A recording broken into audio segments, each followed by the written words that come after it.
Assalamualaikum warahmatullahi wabarakatuh.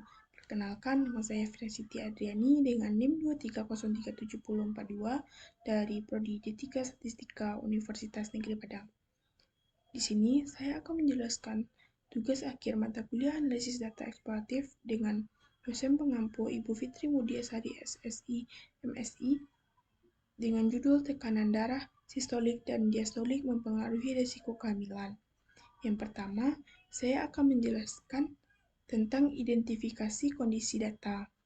Data yang digunakan dalam pembuatan infografis adalah data kelima yang berisi tentang mental health risk dengan menggunakan beberapa variabel seperti usia, tekanan darah sistolik, tekanan darah diastolik, kadar glukosa, suhu tubuh, detak jantung, dan tingkat risiko.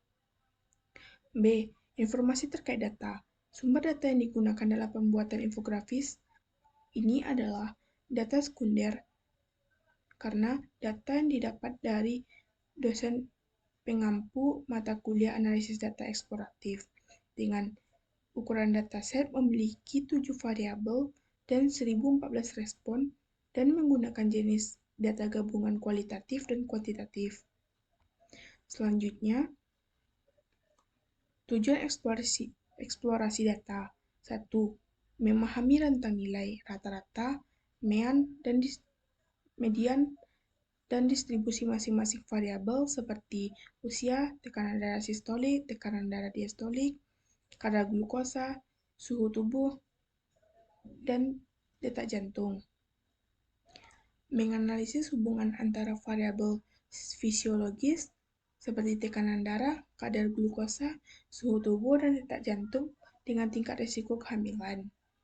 Selanjutnya, menentukan distribusi kategori tingkat risiko untuk memahami seberapa sering risiko rendah, sedang, atau tinggi terjadi pada ibu hamil. Selanjutnya, tujuan infografis. Tujuan infografis ini dibuat adalah 1. Memberikan informasi tentang kategori risiko tekanan darah dalam kehamilan melalui visualisasi data, diagram batang, dan scatter plot. 2. Menjelaskan faktor-faktor yang dapat mempengaruhi tekanan darah pada ibu hamil. 3. Memberikan panduan tentang upaya pencegahan dan pengelolaan tekanan darah untuk mengurangi risiko selama kehamilan. Selanjutnya, visualisasi data tingkat risiko.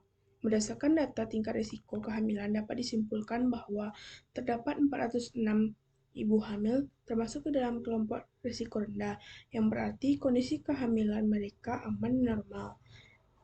Dan terdapat 336 ibu hamil termasuk ke dalam kelompok risiko menengah, yang artinya perlu pengawasan lebih dari dokter.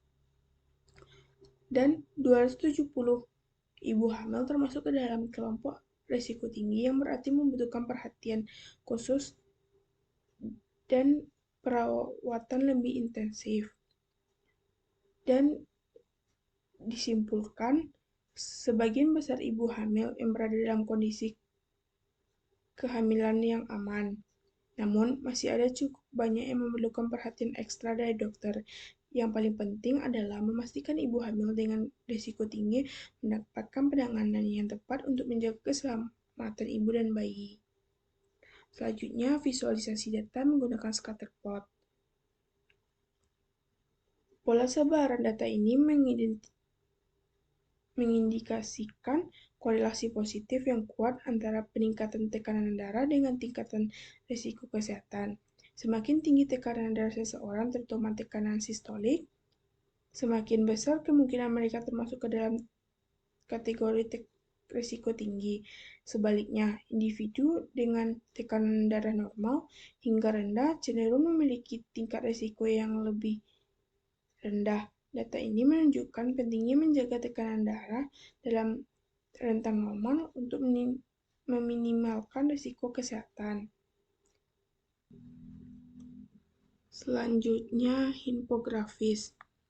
Pada infografis ini terdapat faktor-faktor yang mempengaruhi tekanan darah pada ibu hamil.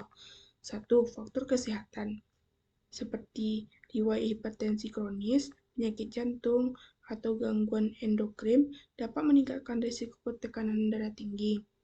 2. Selain itu, kehamilan pertama pada usia ibu yang terlalu muda atau terlalu tua dan kehamilan pada ganda juga mengkontribusi pada perubahan tekanan darah.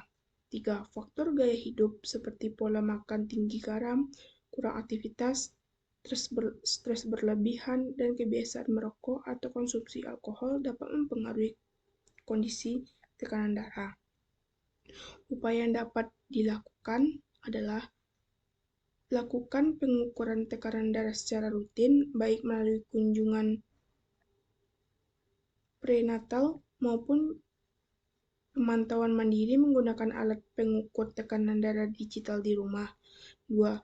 Kurangi konsumsi garam, hindari makanan tinggi lemak jenuh dan olahan, serta tingkatkan asupan buah-buahan, sayuran, dan protein tanpa lemak. Jika tingkat risikonya tinggi meningkat, konsultasikan dengan dokter untuk pengobatan yang aman selama kehamilan. Sekian informasi yang dapat saya sampaikan. Jika ada kesalahan kata, mohon maaf. Assalamualaikum warahmatullahi wabarakatuh.